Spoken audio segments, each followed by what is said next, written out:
राम तुम्हारा चरित स्वयं ही काव्य है, कोई कवि बन जाए सहज संभाव्य है। कोई भी कवि बन सकता है। ये संशय रूपी पक्षी बैठा हुआ है कलयुग रूपी पेड़ पर, इसे हटाने के लिए राम की कहानी ताली के समान है। इस पूरे समाज में इस समय समस्या क्या है? संशय समस्या है। पिता को पुत्रों पर संशय है, पुत्रों को पिता पर संशय है, रिश्तेदारों को संशय है, हमें हमारे नेताओं पर संशय है, नेताओं को हम पर संशय है कि वोट देंगे कि नहीं देंगे, व्यापार में हमें संशय है, हम जिएंगे कि नहीं जिएंगे इसकी संशय है। असुरक्षा भरी हुई है हमारे आपके मन में। मैं तो अपनी निजी कारणों से इसे सुना रहा हूं। 7 वर्ष पूर्व जब मैं अपनी बेटी को छोड़ने के लिए गया लंदन, तो छोटी सी थी, 17.5 साल की थी, और वॉरिक विश्वविद्यालय में उसका एडमिशन हुआ था। तो मैं उसके लिए, पुत्रियों से पिता जरा ज़्यादा निकट होते हैं, सबको पता है, तो मैं उसे छोड़ने गया। तो मैं साथ में रामचरितमानस का, जैसे बाबूजी ने मुझे ये बहुत सुंदर एक उपहार दिया है, ऐसे ही मैं मानस की अनुवाद वाली प्रति लेकर उसके साथ गया। और मैंने कहा कि यहाँ जाड़ा बहुत पड़ता है, बर्फ़ पड़ेगी, डिप्रेशन होगा, यहाँ तो पूरा परिवार में हो तुम, दादा हैं, दादी हैं, भाई बहन हैं, सब हैं, लेकिन वहाँ अकेलापन सताएगा। कभी भी समस्या हो तो इस कहानी के 10-15 पन्ने पढ़ना, हर बार पढ़ना। उसने कहा ठीक है। सब चीज़ें उसकी सेट की, यहाँ दवाई रखी हैं, कपड़े रखे हैं, बच्चियाँ हैं, नाजों से पाली हुई। तो मैंने वो किताब भी एक जगह रख दी। उसके 3 महीने बाद मैं किसी कवि सम्मेलन में गया, तो मैं उसको फिर उसके हॉस्टल तक छोड़ने गया, ऊपर तक। पिता थोड़े से ज़्यादा सुरक्षा भाव रखते हैं कि बिल्कुल कमरे तक छोड़ के आऊँ, जबकि मेरे बिना ही जी रही थी। मैं गया कमरे में, तो मैंने फिर देखा कि किताब जो की त्यों रखी हुई थी, उसकी गांठ भी नहीं खुली थी। तो मैंने उसको कहा, बेटिया मैंने तेरे से कहा था, अब तू बीच में, तेरा गला भी खराब था, बहुत परेशान थी, रो रही थी वीडियो कॉल पे, पढ़ती इसे। उसने कहा जी पढ़ूंगी। 3 दिन बाद फिर हम लोग ऑक्सफोर्ड स्ट्रीट पे घूम रहे थे, तो मैंने उससे फिर कहा कि बात माननी चाहिए। तो उसने मुझसे कहा कि आप बुरा ना माने तो एक बात कहूँ। मैंने कहा कहो। जिस आदमी ने अपनी प्रेग्नेंट वाइफ को बाहर निकाल दिया, उसकी कहानी मुझे क्यों पढ़नी चाहिए? तो मैं तो सन्न रह गया। मैंने उससे कहा, ये तो हुआ ही नहीं, क्योंकि राम की कहानी तो उनके राज्याभिषेक पर समाप्त हो गई। महर्षि वाल्मीकि ने लिखा कि इसके बाद भगवान ने वर्षों तक शासन किया, लोग सुखपूर्वक रहे, दुर्भिक्ष नहीं पड़ा, अकाल मृत्यु नहीं हुई, और जो इस कहानी को सुनेगा इसका फलादेश प्राप्त करेगा, ये यश प्राप्त करेगा। इसके बाद कहानी कहाँ है? वर्ल्ड कप का फाइनल हो गया तो मैच क्यों होगा? ये तो जानबूझ के हमारे धर्म में विष खोलने के लिए 2000 वर्ष पूर्व षड्यंत्र किया गया, जिसमें मर्यादा पुरुषोत्तम राम के चरित्र पर आक्षेप के केवल 2 कारण, एक सीता परित्याग, एक शंभूक वध, ये उत्तरकांड में जोड़े गए। लोक के मंगल के लिए विष पी लेने वाले शंकर को नशेड़ी बना दिया गया, और दुनिया के सबसे बड़े स्ट्रेटेजिस्ट, दुनिया के सबसे बड़े मैनेजमेंट गुरु कृष्ण को रास रचाने वाला बना दिया गया। ये जानबूझ के किया गया। मैंने उसे तर्क सहित समझाया भोजन कराते हुए, तो उसने उससे कहा कि अच्छा फिर तो मेरी सहेलियों को भी बता दीजिए, गेट टुगेदर करते हैं। वहीं मैफेयर होटल में रुका हुआ था, लंच पर कुछ बच्चियां आई, अलग अलग जगह की थीं, हैदराबाद की भी एक बच्ची थी किसी परिवार की, मैंने उनको भी बताया। फिर मुझे लगा ये तो मेरा परिवार है, समझ लेगा, लेकिन 200 करोड़ सनातन धर्म में आस्था रखने वाले लोगों के परिवार में ऐसे बच्चे आ रहे हैं जो प्रश्न तो करेंगे नहीं, लेकिन आस्था भी ना करेंगे। और आने वाले कल में अगर मेरा धर्म भी ऐसा हो गया कि जीने और मरने पर चर्च जाए तो मैं कहाँ जाऊंगा? इसलिए मैंने सोचा कि अब पूरा जीवन इस काम पे लगाया जाए कि राम की कहानी जन जन तक पहुंचाई जाए, उसका तर्क पहुंचाया। मैं ईश्वर से यही मांगता हूं, जो रोज रात मांगता हूं, कि 30-35 वर्ष पहले मैंने सोचा था कि किसी तरह हिंदी से बाहर जाती हुई पूरी युवा पीढ़ी हिंदी पर लौट आए, और युवाओं के हुजूम आने लगे, कविताएं सुनने लगे, जो कवि सम्मेलन समाप्त हो गए थे वो दोबारा जीवित हो गए। आजकल पिछले 5-6-7 वर्षों से केवल यही मांगता हूं, जिसमें आप भी मोहर लगाएं, कि भगवान राघवेंद्र सरकार, माता सरस्वती इतनी शक्ति दें, इतनी आयु दें, इतनी चेतना दें, इतनी ऊर्जा दें, इतना निष्प्रह व्यक्तित्व दें, इतनी कर्मशीलता दें कि वामपथ पर जाती हुई एक पूरी युवा पीढ़ी को मैं अगर रामपथ पर ले आऊं तो जीवन सार्थक हो जाएगा, अच्छा हो जाएगा। यहां जितने लोग बैठे हैं वो विभक्त होकर ना बैठे, भक्त होकर बैठे। विभक्त और भक्त में बड़ा अंतर है। आपके घर में हैदराबाद में अगर 2 कॉलोनी दूर कोई व्यक्ति आपसे कहता है कि शाम को गुप्ता जी आपसे मिलने आ रहा हूं, तो आप क्या करते हैं? ड्राइंग रूम के थोड़े से जो कुशन है उनको ठीक करा देते हैं। अगर कोई आदमी आपसे बेंगलोर से कहे कि अगले हफ्ते आपसे मिलने आएंगे, तो तब कुशन कवर्स को बदलवा भी दिया जाता है।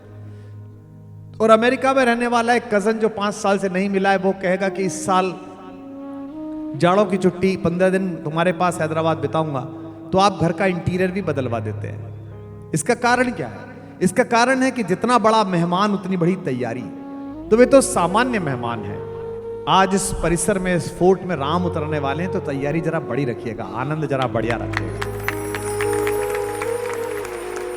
कुछ लोगों को लग सकता है कि ये बड़ी कोई ज्ञान की बातें होने वाली हैं, कोई बोरिंग बातें होने वाली हैं। कुछ लोग जो आनंद धर्मी लोग आए हों, उनको भी मैं कहता हूं कि रसमय बातें होने वाली है, रस उतरने वाला है। आप उन्मुक्त होकर बैठिए। कई बार लोगों को लगता है ना धर्म की, मैं कोई धार्मिक बात नहीं करता।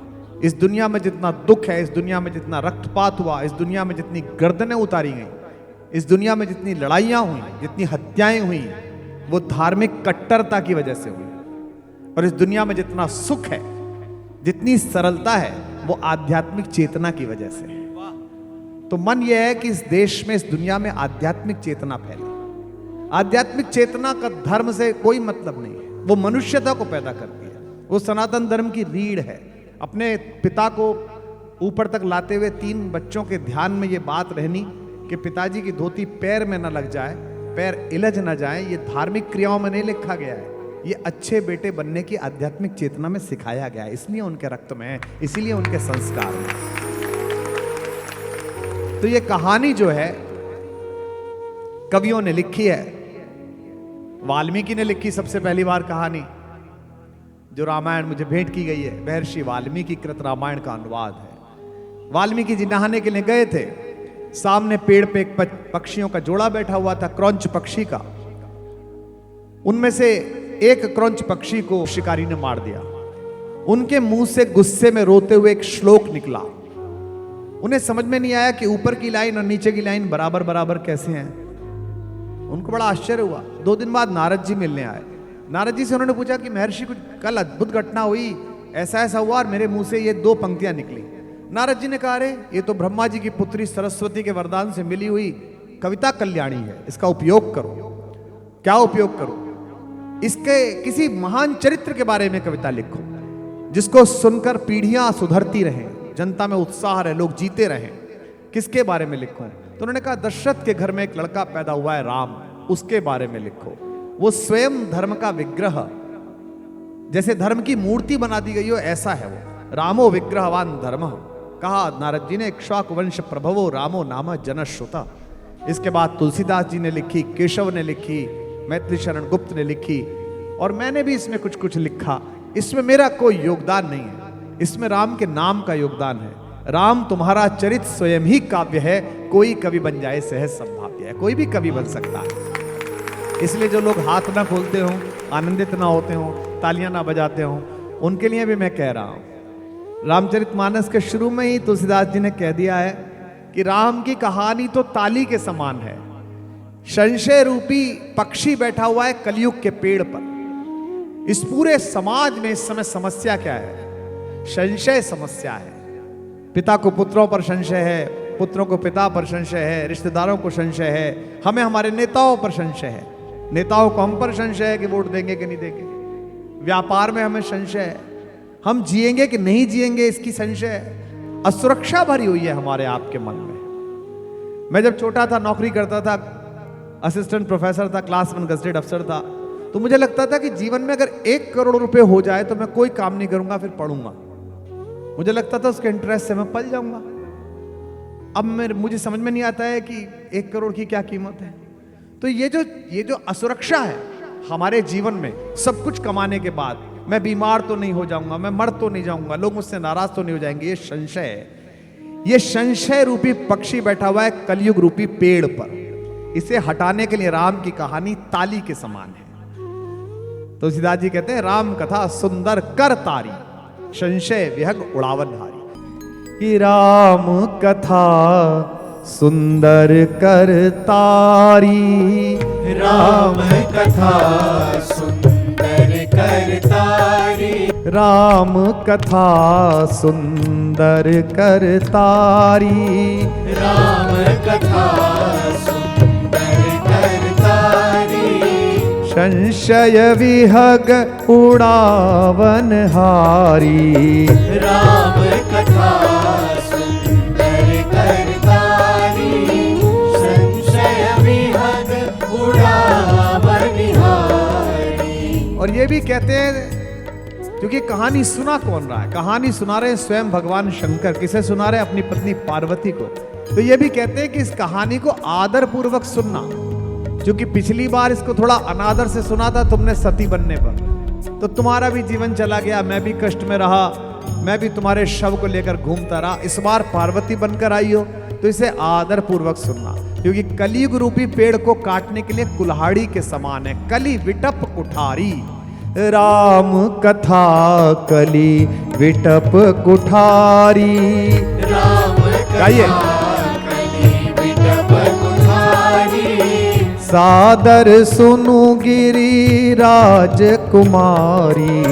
राम कथा कली विटप कुठारी, सादर सुनो गिरिराज कुमारी।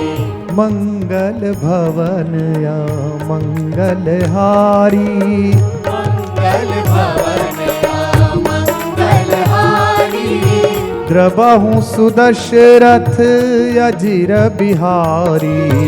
मंगल भवन या मंगल हारी, प्रभु सुदशरथ अजिर बिहारी। अच्छा, एक संबंध कायम करते हैं, ये संगीत वाले नहीं, हम और आप ही गाते हैं।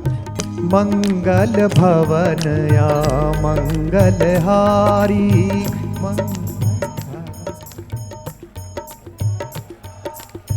द्रबहु सुदशरथ अजिर बिहारी।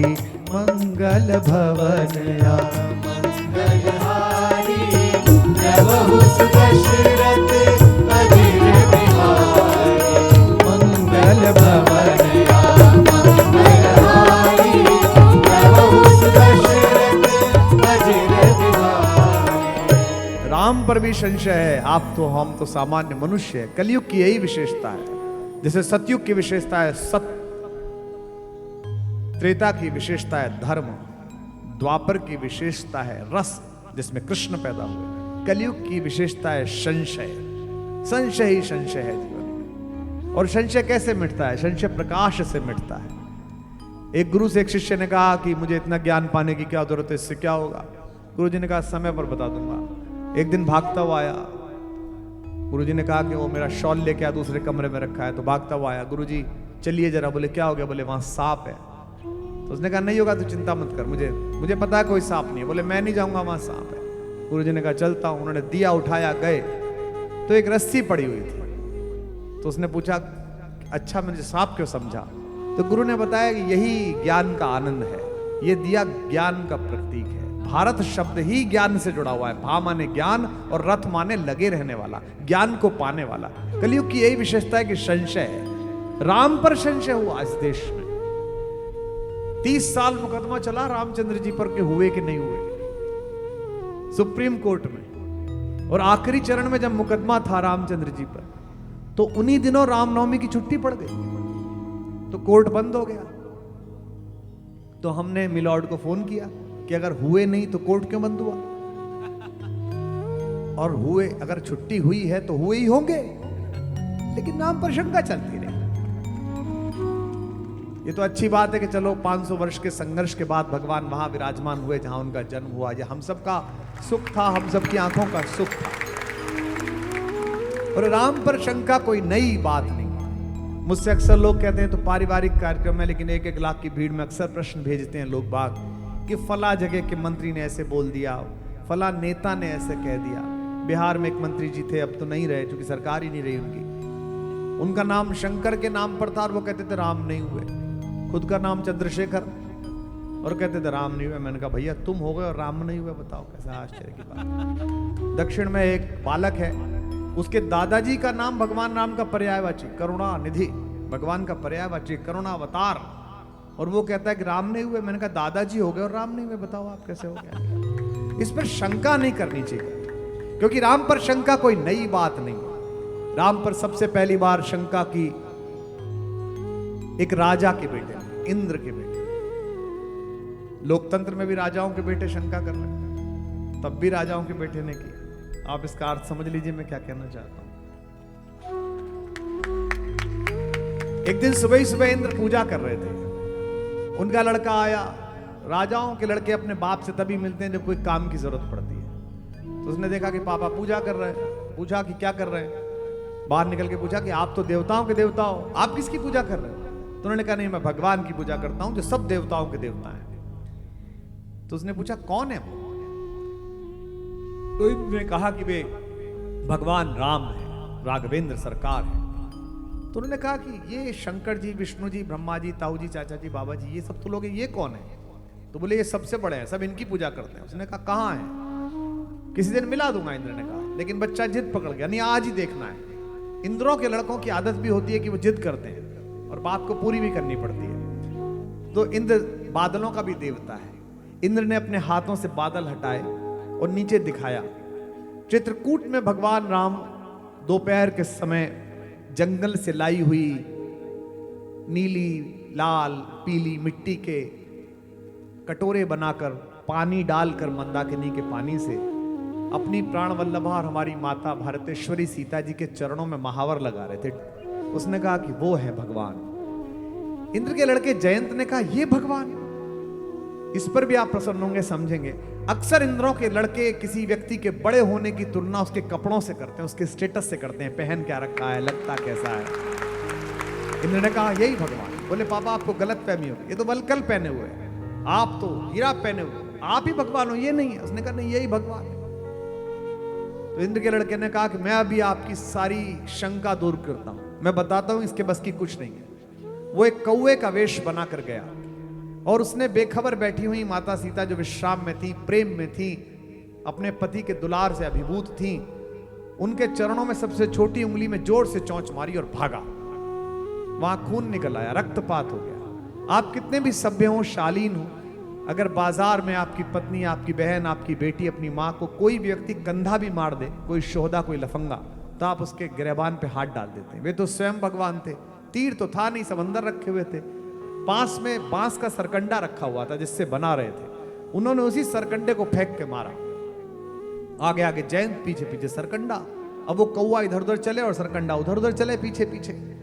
आज से 200 साल पहले जब गांव में किसी पंडित ने कहानी सुनाई तो ब्रिटेन से आने वाला गोरा हंस पड़ा। उसने कहा कि मांस तो, कोई पिंड तो सीधी रेखा में सफर करता है, ये टेढ़ा मेढ़ा कैसे सरकंडा चल गया? ऐसा हो ही नहीं सकता, तुम्हारा ग्रंथ झूठा है। लेकिन आज जब सेंसर से जुड़ी हुई मिसाइल इधर उधर भागते हुए जहाज पर गोल गोल चक्कर लगाकर उसे मार कर आती है, तो मेरा पंडित जीत जाता है और गोरा हार जाता है, उसका ज्ञान हार जाता है।